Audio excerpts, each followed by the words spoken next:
Le SIDEM lance son application mobile. Disponible en version iOS et Android, elle est bien sûr gratuite. Plutôt fonctionnelle, elle permet de situer les déchetteries alentour et de mémoriser les horaires d'ouverture. Ceux et celles qui n'ont pas de mémoire apprécieront l'application qui donne en temps réel les jours et horaires des permanences multiflux. Mais ce n'est pas tout. SIDEMAP, c'est son nom, permet de repérer sur une carte les points d'apport volontaires pour les emballages en verre, les papiers, les textiles. L'utilisateur peut se géolocaliser et suivre l'itinéraire, tout simplement. L'application a coûté 18 000 € au SIDEM et a été subventionnée par l'ADEME et des éco-organismes. Opérationnelle, pratique, les 380 000 habitants qui dépendent du SIDEM n'auront plus d'excuses pour ne pas trier. Donner son sang, pourquoi pas ? L'établissement français du sang, l'EFS, a lancé un appel d'urgence. Avec la canicule, les vacances scolaires et la Coupe du monde de football, moins de donneurs et donc des réserves de sang dangereusement basses. Appel reçu 5 sur 5 à Sarreguemines. Ici, au casino, les collectes sont mensuelles, pourtant il y a plus de monde que d'habitude.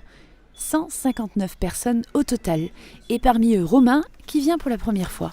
Je suis en job d'été dans un supermarché en tant que caissier, et donc du coup il y a la directrice justement qui s'occupe des dons d'aujourd'hui, qui m'en a parlé quand elle passe ses articles en caisse. J'ai vu qu'il y avait beaucoup de jambon, du coup je me suis demandé si elle faisait sa propre réserve, et elle m'avait dit que non, en fait, que c'était pour les collations de dons du sang, donc on en a un peu discuté.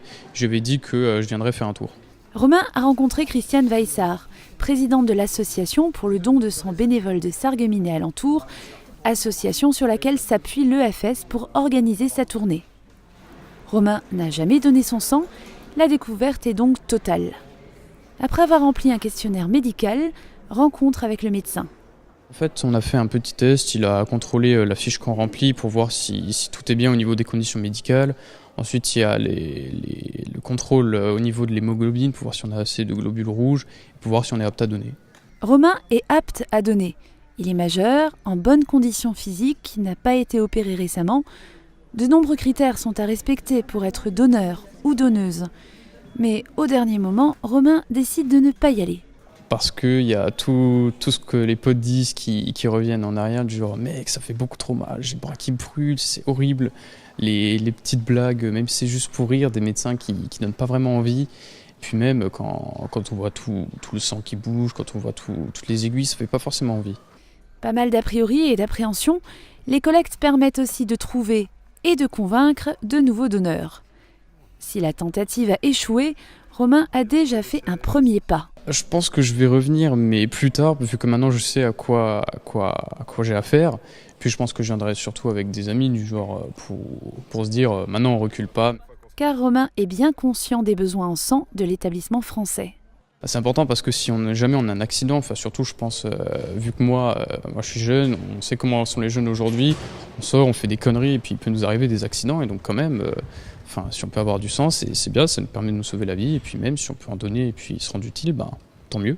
Aujourd'hui, 136 poches ont été prélevées, mais surtout 24 donneurs ont franchi le cap pour la première fois. 1 576 € et 35 centimes pour la Ligue contre le cancer.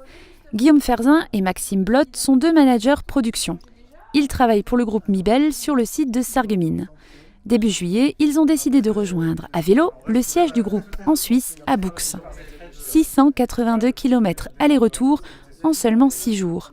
Et pour chaque kilomètre pédalé, 1 € reversé à la Ligue contre le cancer. Le sport pour la santé, c'est fondamental, notamment en matière de cancérologie, parce qu'on sait pertinemment que faire du sport évite certains types de cancers, notamment le cancer colorectal, le cancer du sein, et puis refaire du sport après la maladie, c'est aussi excellent parce que ça permet d'éviter la récidive. Les deux jeunes hommes ont obtenu le soutien de leur entreprise. Les collègues ont participé à l'aventure en pédalant sur des vélos d'appartement ou en utilisant leurs 2 roues pour venir au travail. 1 € par kilomètre parcouru et 135 € de dons spontanés expliquent le montant récolté.